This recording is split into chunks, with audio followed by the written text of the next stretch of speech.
नमस्कार, मी रामेश्वर जामगे, युवा राज्य न्यूज लाईव्ह मध्ये आपलं मनपूर्वक स्वागत करतो. अनेकदा आपण एक म्हण ऐकतो, ती म्हण म्हणजे आरोग्यम धनसंपदा. म्हणजे आरोग्य हेच आपलं धन आणि आपली संपत्ती आहे. आणि आरोग्य जपण्यासाठी आपण प्रत्येक जण आपापल्या परीने प्रयत्न करत असतो. आणि जेव्हा आपल्या आरोग्यामध्ये चलबिचल निर्माण होते, तेव्हा सगळ्यात आधी आपल्याला आठवतात ते म्हणजे डॉक्टर. आणि आज अशाच एका डॉक्टरकडून आपण जाणून घेणार आहोत आरोग्यविषयीच्या टिप्स. नेमकं हेल्दी आरोग्य कसं ठेवायचं, त्यासोबतच लाईफस्टाईल चांगली कशी ठेवायची, त्यानंतर डाएट प्लॅन कसा असायला हवा, आणि स्लीप आणि स्ट्रेस याचं मॅनेजमेंट कसं करायला पाहिजे, या सगळ्या गोष्टीवर आपल्यासोबत चर्चा करण्यासाठी आलेले आहेत डॉक्टर सृष्टी सारडा. त्यांच्याशी आपण संवाद साधूया आणि जाणून घेऊयात आरोग्य नेमकं चांगल्या पद्धतीत कसं ठेवायचं. नमस्कार मॅडम, आपलं युवा राज्यामध्ये मनपूर्वक स्वागत. मॅम, पहिला प्रश्न असा आहे की सोशल मीडियावरती ज्या डाएट प्लॅन आपण पाहतो, वेगवेगळ्या रील्स येतात, त्या रील्सच्या माध्यमातून जे डाएट प्लॅन पाहतो ते कसे असतात, फसवे असतात का, त्यामध्ये रियालिटी काय असते? पहिली गोष्ट तर जे रील्समध्ये दाखवतात ते सगळंच खरं आहे किंवा सगळंच खोटं आहे असं आपण म्हणूच शकत नाही. म्हणजे आयुर्वेदामध्ये प्रकृती सांगितली आहे, अग्नी सांगितलेत. हे कन्सेप्ट कसे आहेत ना, प्रत्येक व्यक्तीनुसार बदलत जातात. जसं की वात, पित्त, कफ, अग्नीचे पण प्रकार सांगितलेले आहेत. तीक्ष्ण अग्नी, मंद अग्नी, विषम अग्नी. मग याच्यानुसार आयुर्वेदामध्ये सांगितले की तुम्ही वेगवेगळ्या प्रकारे डाएट फॉलो करा. तर जे सोशल मीडियावर ट्रेंड्स असतात ते पर्टिक्युलर एखाद्या व्यक्तीमध्ये सूट करतील किंवा नाही करत, ते पर्टिक्युलर व्यक्तीच्या अग्नी आणि प्रकृतीनुसार डिपेंड करत आहे. जसं की खूप ट्रेंडमध्ये मध्ये मध्ये होतं, मी पण पाहिलं होतं की जिऱ्याचं पाणी प्यायचं किंवा मेथी रात्रभर भिजवून त्याचं पाणी प्यायचं. पण या गोष्टी वेगवेगळ्या व्यक्तीला वेगवेगळ्या डिमांड्स असतात बॉडीचा. जसं की जर तुम्ही पित्त प्रकृतीचे आहात तर तुम्ही मेथीचं पाणी नाही प्यायला पाहिजे, पण ते तुम्ही कफ प्रकृती आहात तर ते तुम्हाला हेल्प करेल. जिऱ्याचं पाणी, जर तुमचं डायजेशन चांगलं नसेल तर तुम्ही प्या, पण तुमची ऑलरेडी अग्नी तीक्ष्ण असेल तर तुम्हाला त्याची गरज नाही. खूपदा मी पाहिलं आहे सोशल मीडियावर की खूप महागडे फ्रूट्स जसं की आवाकाडो किंवा एकदम फॉरेनचे फ्रूट्स वगैरे ते आपल्याला खायला सांगतात, पण त्याची आपल्या बॉडीला गरजच नाही. आपल्या देशात जे उत्पन्न होते, आपल्या मातीत जे उत्पन्न होते, त्याच्याने आपला पूर्ण शारीरिक, मानसिक, न्यूट्रियंट्स, विटॅमिन्स सगळंच भेटतं आपल्याला. म्हणून जे काही सोशल मीडिया ट्रेंड्स असतात त्या थोड्या गिमिकी म्हणू शकतो आपण, की त्या व्यक्तीनुसार, काळानुसार बदलतात. जर तुमची सपोज लाईफस्टाईल तुम्हाला सुधारायची आहे तर तुम्ही काही गोष्टी तुमच्या लाईफमध्ये बदलायला पाहिजे, न की जे सोशल मीडियावर दिसते ते सगळं फॉलो करायला पाहिजे. आपण खूपदा बघतो की सेलिब्रिटीज लाईक प्रोटीन घेतात किंवा महागडे एन्झाईम्स घेतात किंवा काही ट्रीटमेंट घेतात. ते सगळेच आपण आपल्या लाईफमध्ये करायचा प्रयत्न करतो, पण त्याची आवश्यकता सहसा आपल्याला नसतेच. ते तसं काम करतात, त्यांची लाईफस्टाईल, त्यांचे रोल, त्यांचं इकॉनॉमिक स्टेटस, हे सगळंच याच्यामध्ये येतं. म्हणून मला वाटतं की सोशल मीडियाला आपण जेव्हा फॉलो करतो तेव्हा डोळे आणि डोकं दोन्ही उघडं करूनच आपल्याला फॉलो करायला पाहिजे. असं बंद डोळ्यांनी की एखादा इन्फ्लुएन्सर किंवा एखादा माणूस एखादी गोष्ट सांगतंय तर ते करावंच असं नाही. नक्कीच, सोशल मीडिया एक भ्रामक जग आहे आणि त्याच्यामध्ये फसलं तर आपला लॉसही होऊ शकतो. दुसरा महत्त्वाचा घटक म्हणजे आपल्या शरीरामध्ये पाणी आहे. पण एक वेळ अन्नाशिवाय जगू शकू, पण पाण्याशिवाय आपण जगू शकत नाही.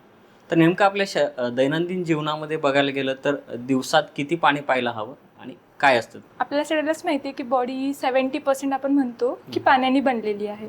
तर बॉडीमध्ये खूप सारे कंपार्टमेंट्समध्ये वॉटर डिवायडेड आहे. काही एक्स्ट्रा सेल्युलार, काही इंट्रासेल्युलार. आणि पाण्याचं अर्ध कॉन्स्टिट्युएंट ब्लड, म्हणजे ब्लडमध्ये पण पाणी आहे. तर पाणी अत्यंत आवश्यक आहे. म्हणून आपण पाणी प्यायला पाहिजे, निर्मळ स्वच्छ पाणी प्यायला पाहिजे. असं नाही आहे की खूप महागडं ब्लॅक वॉटर किंवा मिनरलाइज असे कन्सेप्ट नाही आहेत. पाणी कोणतं पण प्या, गरम करून त्याला थंड करून पण पिऊ शकता. आणि पाणीची मात्रा, आता याच्यामध्ये पण परत प्रकृती रोल प्ले करते की आपण किती पाणी प्यायला पाहिजे. अग्नी असते आपल्या बॉडीमध्ये, त्याला आपण म्हणतो मेटाबॉलिक पॉवर किंवा आहार पचन शक्ती. तर आपण अग्नीवर पाणी टाकल्यावर काय होतं, विझवून जाते. एक्झॅक्टली. तर आपण जेव्हा खूप खूप खूप पाणी पितो जस्ट बिकॉज की कोणीतरी सांगितलं की बाबा 7 लिटर पाणी प्यायचं दिवसातून, तर ती अग्नी विझून जाते. म्हणजे आपल्याला आपलं डायजेशन आपण आपल्या हाताने खराब करून घेतो. जेव्हा बॉडीला काही पण आवश्यकता असते, कोणत्या पण गोष्टी बॉडीला हव्या असतात, ती आपल्याला सिग्नल देते. जसं की जर तुम्हाला तहान लागली आहे तर तुम्ही पाणी प्या. जर तुमचे ओष्ठ, तुमचा गळा सुकला आहे, तुम्हाला असं वाटतं की आता मला एकदम लो फील होतं आहे, माझी बॉडीला एकदम डिहायड्रेटेड फील होतं आहे, तेव्हा पाणी प्या. उगाच आता काही काही लोक मी पाहिले की अलाराम लावून पाणी पितात, त्याची बॉडीला गरजच नसते. ते पाणी सरळ तुमच्या मूत्र व स्रोतसातून बाहेर निघतं. त्या पाण्यामुळे काय होतं ना, बॉडीमध्ये जास्त क्लेद निर्माण होते, कधी कधी स्वेलिंग निर्माण होते. जे आवश्यक नसेल तर जास्त पिण्यात काही फायद्याचं नाही आहे. जसं बॉडीला डिमांड आहे, जसं बॉडी आपल्याला मागते त्यानुसार पाणी प्यायला पाहिजे. पाणी खूप इम्पॉर्टंट आहे. पण आयुर्वेदामध्ये एक श्लोक आहे की अति सर्वत्र वर्जयेत. म्हणजे अतिमात्रात काही पण केलं ना तर ते विष होतं. मग ते अति पाणी असो, अति निद्रा असो, अति आहार असो, सर्व गोष्टी प्रमाणात केल्या पाहिजे. आणि ते बॉडी आपल्याला स्वतः सांगते. म्हणून पाणीचं युटिलायझेशन व्यवस्थित करायचं आहे, क्लीन वॉटर ड्रिंक करायचं आहे. आणि पाण्यासोबत असं गिमिकी नाही व्हायचं परत की 8 लिटर प्यायचं आहे, 2 बॉटल संपायच्याच आहेत. पाण्यामध्ये वेगवेगळे गोष्टी टाकून आजकाल पितात. कशाचीच आवश्यकता नाही आहे. तुम्ही जेवढं बॉडी मागेल तेवढं पाणी प्यायचं. हां, आता आपण सुरुवातीला उल्लेख केला होता की महागडे फ्रुट्स आहेत किंवा वेगवेगळ्या महागड्या डाएट प्लॅन्स असतील.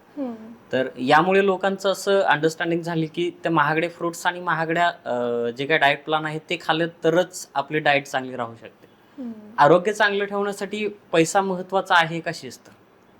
मला वाटतं शिस्त. आणि मला असं वाटतं की शिस्तपेक्षा इम्पॉर्टंट लाईफमध्ये जर तुम्हाला हेल्थ, वेल्थ, सक्सेस काही पण अचीव करायचं आहे तर डिसिप्लिन खूप जास्त महत्त्वाचं आहे. डिसिप्लिनशिवाय आपण जगूच शकत नाही, म्हणजे सक्सेसफुली जगू शकत नाही, नक्की हेल्दी. सक्सेसचा हेल्थशी डायरेक्ट कनेक्शन आहे. तुम्ही असं कोणताच माणूस बघणार नाही की जे सक्सेसफुल आहे ते हेल्दी नाही आहे. तर मला वाटतं की पैसा जे आहे त्याच्यापेक्षा पण जे तुमचं डिसिप्लिन आहे. आता आपण याच्यासाठी एक एक्झाम्पल घेऊ शकतो, जसं की गावाकडचे लोक आपण आत्ता पण बघतो नांदेडमध्ये, इतर ठिकाणी पण जे आपल्या गावाकडच्या आज्या असतात त्या एकदम हेल्दी असतात. 10-10, 20-20 किलो आत्ता पण उचलतात. त्या दिवस रात्र काम करतात. त्यांची स्किन बघा तुम्ही, त्यांचे हेअर्स बघा, त्यांच्या चेहऱ्यावर तेज असतो. आणि तेच तुम्ही शहरातले लोक बघा, ते 40व्या वयापासूनच थकून जातात. त्यांची बॉडी व्यवस्थित रिस्पॉन्ड करत नाही. त्याला वेगवेगळे स्टेरॉइड्स, क्रीम्स, विटॅमिन ते लावूनसुद्धा त्यांची तेज नसतो जो गावाकडे असतो. तर गावाकडचे लोक काय करतात ना की जे नॅचरल फ्रूट्स आहेत ते घेतात, प्युअर एअर घेतात. आता शहरात बाया विटॅमिन सीचे वेगवेगळे इंजेक्शन, ड्रिप्स किंवा टॅबलेट्स घेतात. पण तेच गावाकडे कसं ना, आवळे खातात लोक. आवळ्यामध्ये तर जास्तीत जास्त विटॅमिन सी आहे. फ्रेश फ्रूट्स खातात. म्हणून मला वाटतं की जर शिस्त असेल तुमच्याकडे, खूप आपण बघतो की जे काही डिसीजेस आहेत त्यांना म्हणतात की ते फक्त रिच मॅनला होतात. जसं की ओबेसिटी पण म्हणू शकतो आपण. आता गावाकडचे लोक चालतात, व्यायाम करतात, किंवा ज्या कोणाला शिस्त असेल की लवकर उठायचं आहे, आपल्याला जिमला जायचं आहे किंवा आपल्याला कोणता व्यायाम करायचा आहे, ते लोकांना ज्या त्यामध्ये शिस्त असते ना ते लोक ती गोष्ट करतात. आणि ती बॉडीला पण सवय होती, बॉडीच्या सायकलमध्ये ते निर्माण होतं. आणि जर तुमच्याकडे खूप पैसा असेल, तुमच्याकडे सगळं काही तुम्ही घेऊ शकता, पण जर तुमच्या समोर प्लेट ठेवली आहे आणि तुम्हाला ते खाताच येत नाही तर त्याचा काय फायदा नाही आहे. तसंच आहे, जर तुमच्याकडे खूप पैसा आहे पण तुमच्याकडे ते डिसिप्लिन नाही आहे, कारण की असं म्हणतात की हेल्थ एका दिवसात बनत नाही. बरोबर. म्हणून मग तुम्हाला ते डिसिप्लिन, ते कन्सिस्टन्सी ठेवावं लागेल, ज्याच्यामुळे की तुमची हेल्थ बनून राहील. आणि याच्यामध्ये पैसा हा खूप खूप छोटा किंवा मला वाटतं की एकदम नेग्लिजिबल रोल प्ले करते. खूप मी असे लोक पाहिलेत ज्यांच्याकडे प्रचंड पैसा आहे पण सर्वात जास्त लाईफस्टाईल डिसऑर्डर, हेल्थ डिसऑर्डर्स त्यांनाच होतात. तर डिसिप्लिन इज मोर इम्पॉर्टंट. तुम्ही वॉक करा, तुम्ही साधे शूज घालून वॉक करा की पुमाचे शूज घालून वॉक करा, तुमच्या बॉडीवर सेमच होणार आहे परिणाम. आणि एक दिवस वॉक केल्यावर काहीच होणार नाही, तुम्हाला ते सतत करावं लागेल. म्हणजे कोणत्याही गोष्टीमध्ये consistency is the key to health, to success, to anything. नक्कीच. आता आपण आरोग्याचा विषय करतोय तर त्यामध्ये महिला आणि पुरुष या दोघांची जी शारीरिक रचना आहे ती वेगवेगळी आहे. तर महिलांनी आणि पुरुषांच्या या दोघांच्या आरोग्याच्या दृष्टिकोनातून अशा कोणकोणत्या गोष्टी आहेत ज्या त्यांनी काळजी घेतली पाहिजे? तर आपल्याला माहिती आहे की महिला आणि पुरुष हे दोघं पण ॲनाटॉमिकली, फिजिकली, फिजिओलॉजिकली सगळ्याच गोष्टींमध्ये वेगवेगळे आहेत. ज्या बाया असतात त्यांची जी हेल्थ असती ती मला वाटतं की जास्त त्यांच्याकडे लक्ष द्यायला पाहिजे आपण. ज्या मुली आहेत, ज्या बाया आहेत, त्यांनी लाईफ टाईममध्ये खूप सारे ॲनाटॉमिकल खूप सारे सायकोलॉजिकल फिजिओलॉजिकल चेंजेस बघतात. जसं की एक मुलगी असती, ती छोटी असती तेव्हा पिरियड्स हे तिला माहिती नसते, बरोबर. मग तिला मासिक पाळी सुरू होती आणि नंतर 45 नंतर मेनोपॉझल सिंड्रोम सुरू होते. मग प्रत्येक काळात तिच्या बॉडीला वेगवेगळे डिमांड्स असतात, प्रत्येक काळात तिला एक वेगळं नरिशमेंट हवं असतं. नक्कीच. पुरुषांमध्ये पण गरजा असतात, पुरुषांमध्ये पण वेगवेगळे नेसेसिटीज त्यांना, पण मला वाटतं की स्त्रियांमध्ये थोड्या जास्त असतात. कारण की गर्भधारणा करायची आहे त्यांना डिलिव्हरी करायची आहे, लेबर पेन थ्रू जायचं आहे, मग त्याच्यासाठी त्यांना काहीतरी ॲडिशनल बॉडीला रिक्वायरमेंट असते. जसं की मी सांगितलं की जर तुमचा मेनोपॉझल असेल, 40-45 इयर्स प्लस तुम्ही असाल, तर तुमच्या बॉडीमध्ये हार्मोनल चेंजेस एवढे जास्त होतात की त्याचा इम्पॅक्ट बोनवर सुद्धा दिसतो. मग तुम्हाला कॅल्शियम घ्यायला पाहिजे, तुम्हाला व्यायाम करायला पाहिजे, तुम्हाला योगा करायला पाहिजे. कारण की जसं इस्ट्रोजन बॉडीमध्ये कमी होतं तसं बोन तुमचे ऑस्टिओपोरोसिस होते. म्हणून बायांमध्ये जे आहे ते हाडाचे विकार, कंबर दुखणे, मान दुखणे, मणक्यात गॅप येणे हे जास्त दिसतं. ते एक मुद्दा असू शकते. दुसरा पुरुषांमध्ये तर आपल्या संस्कृतीमध्ये आपण बघतो की पुरुषांना सर्वात मोठा हेल्थबद्दल धोका आहे ते म्हणजे की व्यसन जे आहे ते आपल्याकडे आपण जनरली पाहतो की पुरुषांना जास्त प्रोन आहे ते. जसं की आताच मी येताना पाहत होते की छोटे छोटे लेकरं रस्त्यावर सिगरेट पित होते. तर या गोष्टींपासून लेकरांना छोट्याच वयापासून आपल्याला दूर ठेवायचं आहे. तंबाखू, पान, गुटखा या गोष्टी आहेत त्या एवढ्या जास्त सवय लावणार आहेत. दारू, आपण पाहतो की दारू पिणारे लोक दारूपासून लांब राहू शकत नाही. तर या गोष्टीपासून आपल्याला यंग एजपासूनच आपल्या मुलांना, आपल्या विद्यार्थ्यांना दूर ठेवायचं आहे, जेणेकरून त्यांना क्रोनिक डिसीजेस जसं की लिव्हर डिसीजेस, अल्कोहोलमुळे एवढे डिसीजेस होतात, ब्रेनपासून लिव्हरपासून प्रत्येक सेलपर्यंत होतं आहे. तर ते सगळं आपण वाचू शकतो. आणि हेल्थ डिमांड्समध्ये स्त्रियांनी मला वाटतं डे टू डेमध्ये मनुके, ज्याच्यामुळे आयर्न भेटतं, जे की ब्लड लॉस होतं आहे ते रिकवर करण्यासाठी हेल्प होतं आहे. पुरुषांनी मला वाटतं की एक्सरसाइज करायला पाहिजे, जेणेकरून त्यांची बॉडी व्यस्त राहते आणि त्यांचं हार्मोन सायकल व्यवस्थित राहतं.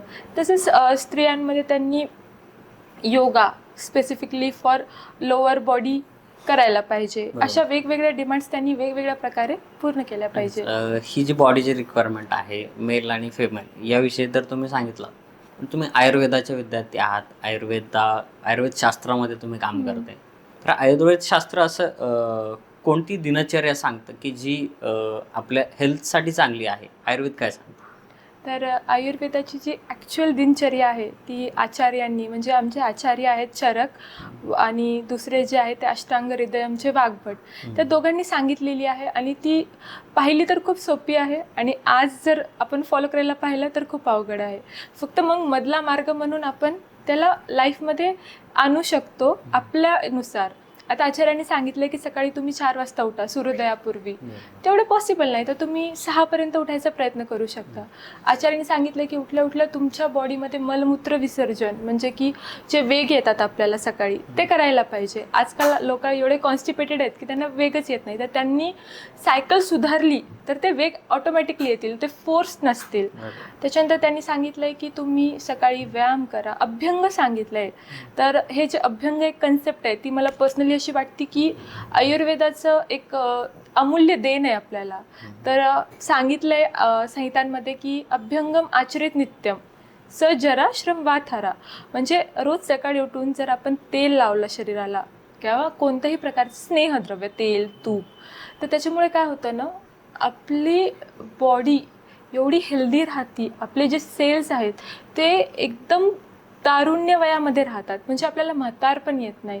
स्पेसिफिकली जसं मी आधी सांगितलं की जे महिलांना बॅकचे प्रॉब्लेम होतात, वाताचे प्रॉब्लेम होतात, ते होत नाहीत.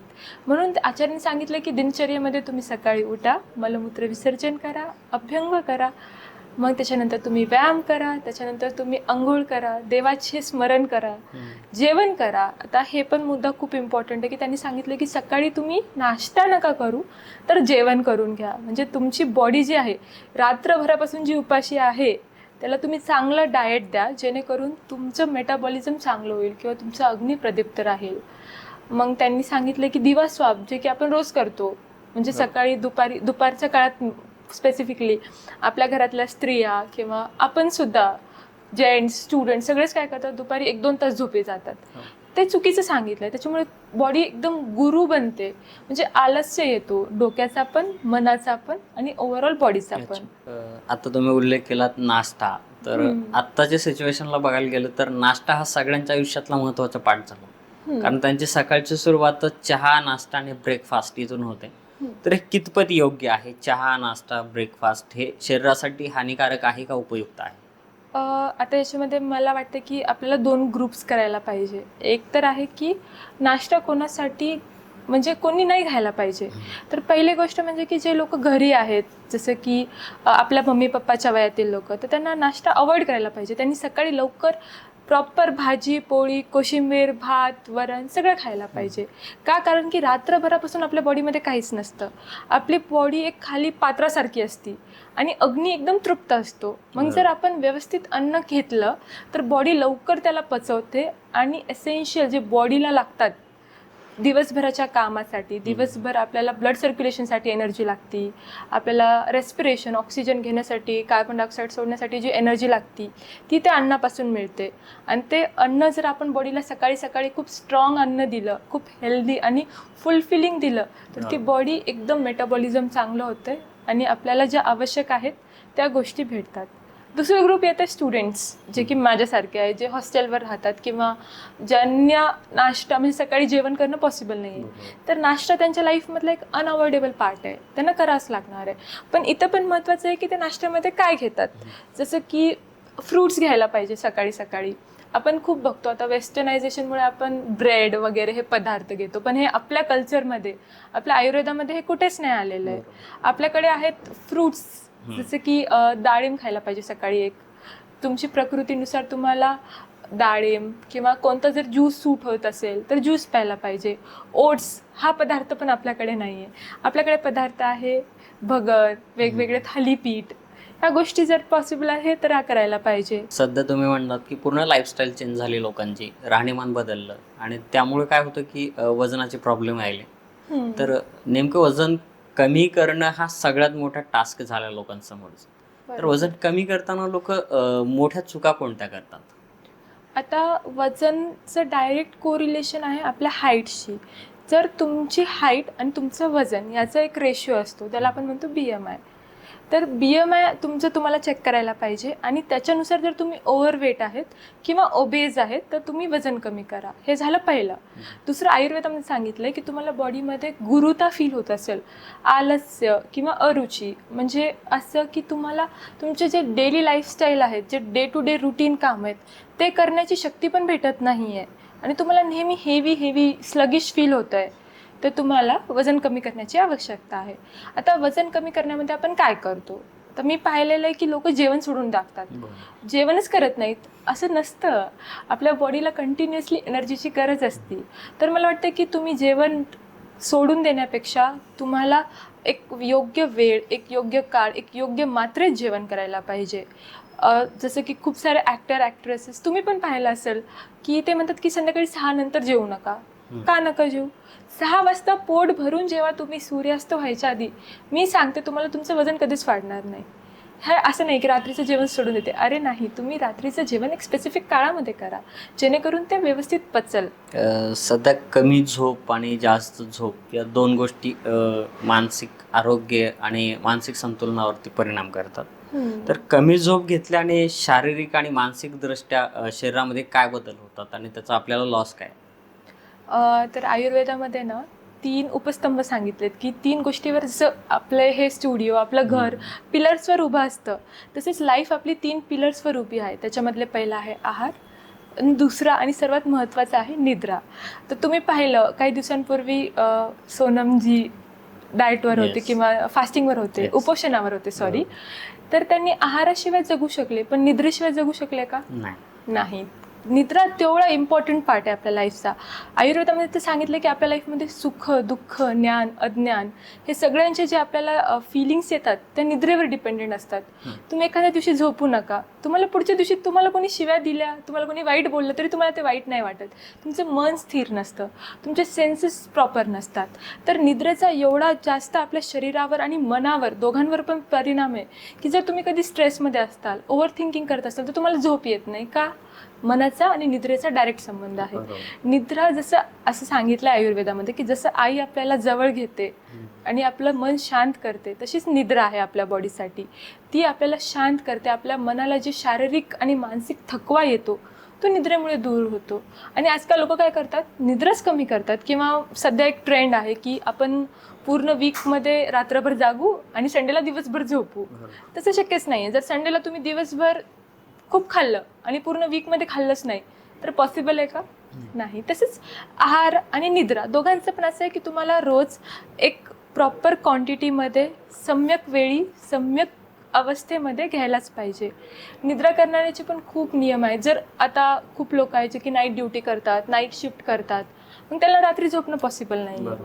त्यांच्यासाठी पण आयुर्वेदाने विचार केलेला आहे. त्यांनी सांगितलं आहे की जर तुम्हाला रात्रीच्या वेळी तुमचं ड्युटी जॉब असेल तर तुम्ही काय करा, सकाळी तुम्ही या, काहीच खाऊ नका आणि जेवढं तुम्ही रात्री 4 तास जागलात तर तुम्ही 2 तास झोपा. तुमच्या बॉडीचं आणि तुमच्या माइंडचं पोषण होतं आहे. म्हणजे इतपत विचार केलेला आहे आयुर्वेदामध्ये.